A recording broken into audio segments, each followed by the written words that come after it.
मांगने से भीख मिलती है, लड़ने से हक मिलता है। यार हिमाचल के वो हर शख्स इसको जान रहे, पहचान रहे हैं। अगर अख्तरुल इमाम साहब बायसी के धरती में आए हैं तो कुछ समस्याओं का निदान होगा। ये जनताओं का आश्वासन देने का काम करेंगे क्या? शुरू से मेरा विश्वास रहा है और लड़ाई लड़ने के लिए सड़क से सदन तक हम लोगों ने अपनी एक तारीख बनाई है। और 75-76 सालों में आज़ादी के बाद से लेकर अब तक ये इलाका तबाह बर्बाद हो गया।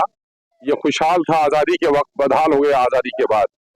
और रोजगार के न कोई मौके आए, न कोई हॉस्पिटल खुला, न कोई अच्छे स्कूल खुले। यहाँ पर आज पढ़ने के लिए पलायन, बीमारों को दवा के लिए पलायन, 2 वक्त की रोटी, बेटी की शादी, माँ के कफन के कपड़े के लिए दिल्ली पंजाब जाना हमारी मजबूरी हो गई।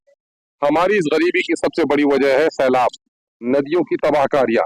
सबसे घनी नदियां हमारे यहाँ है और सरकार ने आज तक एक सिंचाई की कोई परियोजना नहीं बनाई।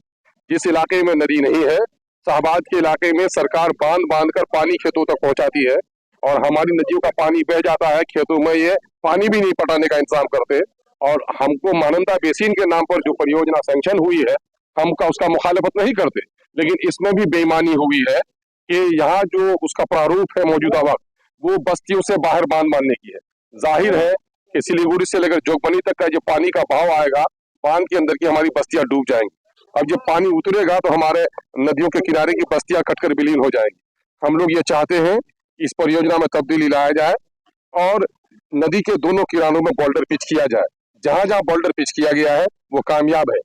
महानंदा नदी में टिठिया गांव है कानकी के नजदीक, बोल्डर पिच है, गांव कभी नहीं करता। और पुलों के नजदीक आप देखेंगे, डंगरा पुल के नजदीक उनका जो बना गया है, इस पर आप देखेंगे बोल्डर पिच है, वो नहीं करता। ये लोग न जाने किस हिमाकत की वजह से, किस दुश्मनी की वजह से कहते हैं कि साहब बोल्डर पिच नहीं किया जा सकता है, वो कामयाब नहीं होगा। ये हमारे साथ धोखा फरेब हो रहा है। अभी हम लोग को सूचना मिली है, हम लोग इसका विरोध कर रहे हैं कि मौजूदा जो प्रारूप है उसको स्थापित होने नहीं देंगे। और दूसरा, अगर सरकार ने बंद किया और उस योजना का पैसा हमारे नदी के किनारे में अगर बोल्डर पिच करने के लिए न किया तो उसके लिए भी हम लोग संघर्ष करने के लिए। सर, एक सवाल है जनताओं का कि ये योजना केंद्र सरकार पारित किया या राज्य सरकार? नहीं, मामला ये है कि 2006 में जनाब तस्लीमुद्दीन साहब वो थे हयात से, उन्होंने महानंदा के लिए बड़ा काम किया। मैं एमएलए था, बिहार सरकार से मैंने स्वीकृति प्रदान करवा के भिजवाने का काम किया। उस वक्त जो इंजीनियरों के जरिए जो टीम आई थी, उस वक्त जो कहा गया था वो ये कहा गया था कि नदियों के किनारे बोल्डर पिच होगा, प्लेटफॉर्म्स बनेंगे, सैलाब के जमाने में लोगों का एक ठिकाना होगा। लेकिन बाद में जो योजना बनकर आई है वो तस्लीमुद्दीन साहब के सपने के बिल्कुल खिलाफ आई है।